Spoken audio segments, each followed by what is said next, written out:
शिक्षण दर्पण ॲपमध्ये सर्वप्रथम लॉग इन करण्यासाठी आपला जो मोबाईल नंबर आहे तर तो आपल्याला याच्यामध्ये टाकायचा आहे.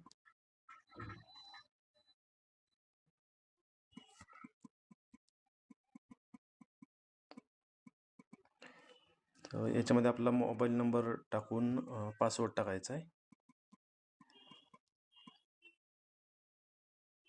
लॉग इन केल्याच्या नंतर आपल्याला वरती डाव्या कोपऱ्यामध्ये 3 लाईनवर क्लिक करायचे आणि आपलं जे नाव दिसतंय आपल्याला आपली प्रोफाईल तर त्याच्यावर त्या नावावरती आपल्याला क्लिक करायचे.